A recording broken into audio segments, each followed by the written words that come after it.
ভূগর্ভস্থ একটি পানিপূর্ণ চৌবাচ্চার দৈর্ঘ্য, প্রস্থ এবং উচ্চতা দেওয়া আছে 10 মিটার, 8 মিটার এবং 6 মিটার। সো আমাকে চৌবাচ্চাটাকে পানি শূন্য যদি আমি করতে চাই, তো সেই পানি শূন্য করার উদ্দেশ্যে 3730 ওয়াটের একটা পাম্প আমি এখানে অ্যাড করলাম। সো এই পাম্প অ্যাড করার পরে যখন সেই পাম্প 1/3 পানি তুললো ওই আমাদের একটা রিজার্ভার থেকে, চৌবাচ্চা থেকে, তখন সেই পাম্পটা নষ্ট হয়ে গেছে। সো সম্পূর্ণ পানিটা তো তুলতে পারেনি আমাদের পাম্পটা। সো আমরা এখন কি করব, নতুন আরেকটা পাম্প যুক্ত করব। তো সেই পাম্পের ক্ষমতা বলতেছে আগের পাম্পের দ্বিগুণ। সো আমরা দ্বিগুণ ক্ষমতা সম্পন্ন একটা পাম্প যদি ওই রিজার্ভারে যুক্ত করি বাকি পানিটা খালি করার জন্য।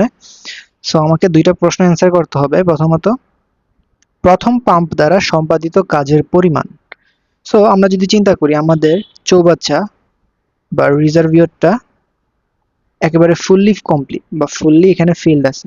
সো পূর্ণ অবস্থায় আমাদের রিজার্ভিয়র যে দৈর্ঘ্য সেটা হচ্ছে 10 মিটার। সরি, এটা তো উচ্চতা লিখে ফেললাম, সরি।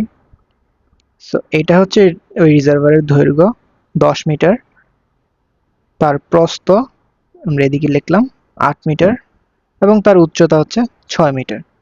ঠিক আছে, এই চৌবাচ্চার ভিতরে আমাদের কমপ্লিটলি যদি পানি দ্বারা পূর্ণ থাকে তাহলে সম্পূর্ণ চৌবাচ্চাতে কি পরিমাণ পানি আছে আমরা সেই অ্যামাউন্টটা কিন্তু প্রথমত প্রশ্নে দেয়া নাই বা আমরা জানি না। তাহলে আমাদের প্রথম কাজ হবে কি পানির অ্যামাউন্টটা বের করে নেওয়া। সো আমরা জানি আমাদের কৃতকাজ বা সম্পাদিত কাজের জন্য যে equation W is equals two কি mgh mgh। সো এখন কথা হচ্ছে এই ইকুয়েশনে আমাদের যেই যে জিনিসগুলো দেওয়া আছে এবং যে যে জিনিসগুলো বের করতে হবে সেগুলো আগে আমরা একটু খুঁজে নিই। প্রথমত জি এর মান আমাদের দেওয়া দরকার নেই, আমরা জি এর মান 9.8 ইউজ করব। ভরের মান এখন আমাদের প্রয়োজন। সো আমাদের ভরের মান যদি দরকার হয়, সো আমরা একটা কাজ করতে পারি যে আমাদের এখানে যেই পরিমাণ ভর প্রয়োজন সে ভরটা কতটুকু। যেহেতু প্রশ্ন অনুযায়ী তোমার 1/3 পানি তোলার পর পাম্পটা নষ্ট হয়ে গেছে, দ্যাট মিন্স সমগ্র পানির ভরের 1/3 পানি সে তুলে ফেলতে পারছে। তাহলে তোমার টোটাল যে পরিমাণ পানি তুমি এই চৌবাচ্চাতে রাখছিলা, তো সেই পানির 1/3 হচ্ছে তোমার কি এম এর মান। ঠিক আছে, সো সেটা কত হবে? সো আমরা একটা কাজ করি, টোটাল পানির ভর যদি আমাদের বের করতে হয়, প্রথমত আমাদের রিজার্ভিয়রের ভলিউম আমাদের জানা আছে। সো আমরা জানি ভরের ইকুয়েশন হচ্ছে total volume into density of that liquid divided by 3। So আমাদের যেহেতু সবগুলা দৈর্ঘ্য, প্রস্থ, উচ্চতা দেওয়া আছে আমার চৌবাচ্চার, সো আমরা ভলিউমটা বের করতে পারবো 10 into 8 into 6 into 1000 divided by 3। So আমাদের অ্যান্সার আসবে প্রায় 16,000 কেজি। সো 16,000 কেজি পানি ওই প্রথম পাম্পটা 1/3 তোলার পর যে খারাপ হয়ে গেছে, সো খারাপ হওয়ার আগে সে মোট 16,000 কেজি পানি তুলতে পারছে। সো এম এর মান আমরা পেয়ে গেলাম, জি এর মান আমরা জানি, এখন আমাদের দরকার এইচ এর মান। সো এখন বলতো আমাদের এখানে সম্পাদিত যে কাজটা, সেই কাজটা কোন বলের কারণে আমরা বের করতেছি। এই যে সে 16,000 কেজি পানি তুলতেছে। সো আমরা জানি যখন কোনো একটা জিনিসের কোনো একটা কৃতকাজ যখন আমরা বের করি যে কোনো জিনিসের, তো সেই কৃতকাজটা বের করার সময় আমাদের সবসময় জিজ্ঞেস করতে হয় যে আমরা কোন বল দ্বারা কৃতকাজ বের করতেছি। সো এইখানে তুমি দেখতেছো ত্বরণ হিসেবে তুমি ইউজ করছো জি, দ্যাট মিনস তুমি অভিকর্ষ ত্বরণ যদি ইউজ করো, তোমার কোন বল দ্বারা কৃতকাজ তুমি এখানে হিসাব করতেছো, আসলে তুমি এখানে হিসাব করতেছো অভিকর্ষ বল দ্বারা কৃতকাজ কত। সো এখন তুমি চিন্তা করো, তুমি অভিকর্ষ ত্বরণ ইউজ করে যে হাইটটা তুমি এখন দরকার হবে, তো সেই হাইটটা তুমি এই চৌবাচ্চা থেকে তো বের করতে হবে। তো এই চৌবাচ্চা থেকে সেই হাইটটা বের করার জন্য তুমি 1/3 পানি যে খালি করবা, তোমাকে এই জিনিসটা নিজে একটু বুঝতে হবে যে এই জিনিসটা একটু মনে মনে চিন্তা করতে হবে যে একটা চৌবাচ্চা থেকে আমি যদি পানি খালি করি, তো সেই খালিটা কি উপর দিক দিয়ে পানিটা খালি হইতেছে নাকি নিচের দিক দিয়ে। সো নর্মালি তুমি পানি নিচের দিক দিয়ে মোটর দিয়ে পানি খালি করো বা উপর দিক দিয়ে পানি খালি করো, যে দিক দিয়ে তুমি খালি করো না কেন, তোমার পানির লেভেলের যেই হ্রাস হওয়াটা বা পানির লেভেল যে কমতে থাকবে সেটা অ্যাকচুয়ালি তোমার উপর থেকে নিচ পর্যন্ত কমতে থাকে না? সো এই উপর থেকে নিচ পর্যন্ত যেই পার্টটা তোমার পানি শূন্য হয়ে গেছে বা পানিতে খালি হয়ে গেছে, তো এই অংশটা হচ্ছে তোমার প্রথম পাম্পটা 16,000 কেজি পানি যে তুলে ফেলছে, তো এই 16,000 কেজি অ্যাকচুয়ালি এই অংশটার ভিতরে ছিল। সো সেই 16,000 কেজি পানি তোলার জন্য তুমি যদি লেয়ার বাই লেয়ার ওয়াটার কথা চিন্তা করো, তো প্রথম লেয়ারের যে পানিগুলো ছিল সেটার জন্য তোমাকে পাম্প দ্বারা সেই পানিগুলোকে তুলতে হবে তো প্রথমে। তো সেই পানিগুলোকে তোলার জন্য তুমি একেবারে টপ লেয়ারের যে পানিগুলো আছে সেগুলো থেকে তোলার জন্য তো তোমার কোনো শক্তিই ব্যয় করতে হবে না, কারণ তুমি তো সেই পানিটার সারফেসে ডিরেক্ট তুমি অবস্থান করতেছো সারফেসে, পানিটাও তোমার একেবারে হাতের নাগালে, তোমাকে এখানে কিন্তু কোনো শক্তি ব্যয় করতে হইতেছে না। কিন্তু যখন তুমি সেই প্রথম লেয়ারটা শেষ করে দ্বিতীয় লেয়ারে যাবা, ক্রমশ নিচের দিকে লেয়ারগুলোতে থেকে পানি তুলতে থাকবা, তোমার কিন্তু দেখো ততই কষ্ট আস্তে আস্তে বাড়তেছে। কারণ কি, তুমি যদি একটা মনে করো তুমি এই কাজটাকে তুমি নিজের হাতে করতেছো, যে একটা বালতি ফেলে সেই পানিগুলাকে ফেলতেছো নিচের দিকে। সো উপরের লেয়ারের পানিটা ফেলার জন্য বালতিটাকে তোমার কোনো নিচে ফেলা লাগবে না, উপরের লেয়ারে তো পানি আছে। বাট যখনই তুমি সেই লেয়ারগুলো আস্তে আস্তে নিচের দিকে আসতে থাকবে, তোমার কিন্তু বালতি নিচের দিকে ফেলার যে হাইটটা, সে হাইটটাও কিন্তু আস্তে আস্তে কি হতে থাকবে, তোমার বাড়তে থাকবে না? তাহলে তুমি একটা প্রশ্নের উত্তর দাও, প্রতি মুহূর্তে তোমার কৃতকাজ প্রত্যেকটা বালতি তোলার সময় তোমার কৃতকাজ কি সেম থাকতেছে? তোমার কৃতকাজ কিন্তু সেম থাকতেছে না। যখন তুমি প্রথম বালতি পানি তুলছো তখন তার জন্য height almost nearly equal zero, এবং তুমি যখন আস্তে আস্তে পানির পরিমাণ বাড়াইতেছো তোলা, তখন তোমার হাইটের মানও কি বাড়তেছে না? তার মানে কি তোমার হাইট এখানে কিন্তু ভেরিয়েবল। সো যেহেতু হাইট এখানে ভেরিয়েবল, সো আমরা এখানে কৃতকাজের মান কিভাবে বের করবো আসলে? কারণ ভেরিয়েবল কোনো একটা পার্ট যদি আমাদের ইকুয়েশনে থাকে তাহলে তো আমাদের অ্যান্সার বের হবে না।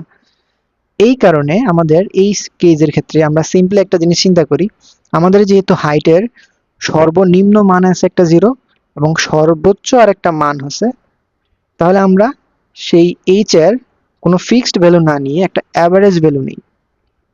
তো সেই অ্যাভারেজ ভ্যালুটাই এখানে এইচ হিসেবে কাউন্ট হবে। তো সেই অ্যাভারেজ ভ্যালু কিভাবে আমরা বের করি হাইটের?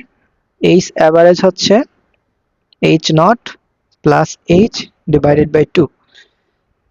এখানে এইচ নটটা আমাদের এই জিনিসটা বোঝায় যে প্রথম বালতি পানি তোলার সময় আমাদের বালতিটা যতটুকু হাইট ট্রাভেল করতে হবে নিচের দিকে, প্রথম বালতিটা তোমার একেবারে প্রথম বালতি পানি যখন তুমি তুলছো, তো সেই পানিটা তোলার সময় তোমার বালতি তো কোনো হাইটে অতিক্রম করে নাই, কারণ প্রথম লেয়ার তো একেবারে সারফেসেই ছিল।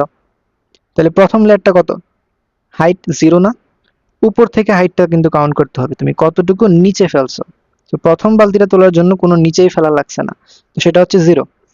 তারপর তুমি চিন্তা করো, তুমি যখন 1/3 পানি তুলে ফেলছো, তো সেই 1/3 পানি তোলার পরে পানির লেভেল এখন কোথায় আছে বলো তো? তোমার যদি এই চৌবাচ্চার হাইট হয় 6, তাহলে এটার 1/3 হচ্ছে তোমার 2। দ্যাট মিনস তোমার এখান থেকে এখান পর্যন্ত তুমি 2 মিটার পানি ওই চৌবাচ্চা থেকে খালি করে ফেলছো। তাহলে এই লাস্ট বালতি পানি তোলার জন্য যখন তুমি 16,000 কেজি পূর্ণ করে ফেলবা, তো সেই লাস্ট বালতিটা ফেলবে যখন, তখন কিন্তু তোমাকে ওই বালতিটা 2 মিটার নিচেই কিন্তু ফেলতে হবে। তো যেহেতু 2 মিটার নিচে ফেলবা, তাহলে সর্বোচ্চ হাইট কত হবে? 2 ডিভাইডেড বাই 2, অর্থাৎ অ্যাভারেজ হাইট আমাদের কত মিটার? 1 মিটার। তাহলে আমরা এখন সবগুলা ভ্যালু বসাই, 16,000 ইন্টু 9.8 ইন্টু 1 বা 1.568 ইন্টু 10⁶ জুল। ওকে, সো এটা হচ্ছে গ এর অ্যান্সার। ঘতে যদি আমরা দেখি, ঘতে কি চাইছে? দ্বিতীয় পাম্প দ্বারা অবশিষ্ট পানি তুলতে পূর্বের সময় পূর্বের সময়ের চেয়ে কম সময় লেগেছিল কিনা সেটা আমাদের ব্যাখ্যা করতে হবে। আচ্ছা, সো প্রথমত আমাদের এই জিনিসটা বের করতে হবে যে প্রথম পাম্পের যেটা তার ক্ষেত্রে কি পরিমাণ সময় লাগছে, কারণ প্রথম পাম্পটা নষ্ট হয়ে গেছে তো 16,000 কেজি পানি তোলে। তো সেই 16,000 কেজি পানি তুলতে প্রথম কাজের কৃতকাজ করতে হয়েছে এতটুকু। সো আমরা তো জানি সময়ের ইকুয়েশন, সময় t is equals to w by p। So প্রথম পাম্পের জন্য W1, প্রথম পাম্পের ক্ষমতা হচ্ছে P1। ঠিক আছে, সো পাম্পের কি ক্ষমতা দেওয়া আছে? 3730। So 1.568 10⁶ divided by 3730। সো প্রথম পাম্পের জন্য যেই টাইমটা অ্যাপ্রক্সিমেটলি 420 সেকেন্ড। ঠিক আছে, সো এটা হচ্ছে আমাদের T1 এর মান। সো প্রথম পাম্প দ্বারা আমাদের 1/3 পানি খালি করতে 420 সেকেন্ড সময় লাগছে। এখন আমাদের বের করতে হবে আমাদের সেই দ্বিতীয় পাম্প দ্বারা পানি খালি করতে কি পরিমাণ টাইম লাগবে। ঠিক আছে, সো আমরা সেই দ্বিতীয় পাম্পটার জন্য আমরা একটু এইটাকে আবার এখানে নিয়ে আসি। এখন আমরা এই জিনিসটা একটু বোঝার চেষ্টা করি যে দ্বিতীয় পাম্পটা যখন আমরা লাগালাম, তো সেই দ্বিতীয় পাম্পটা লাগানোর সময় কতটুকু পানি ছিল এবং আমাদের কতটুকু কাজ করতে হবে। দেখো, প্রথম পাম্পটা হচ্ছে উপরের অংশটা খালি করছে, তার জন্য সবকিছু আমরা বের করে ফেলছি। এখন যখন তুমি দ্বিতীয় পাম্পটার ক্ষেত্রে অ্যানালাইসিস করবা, তো অলরেডি তোমার 2 মিটার হাইট যুক্ত যে পানিটা ছিল সেটা প্রথম পাম্প তুলে ফেলছে। তাহলে তোমার আর কত মিটার পানি তুলতে হবে?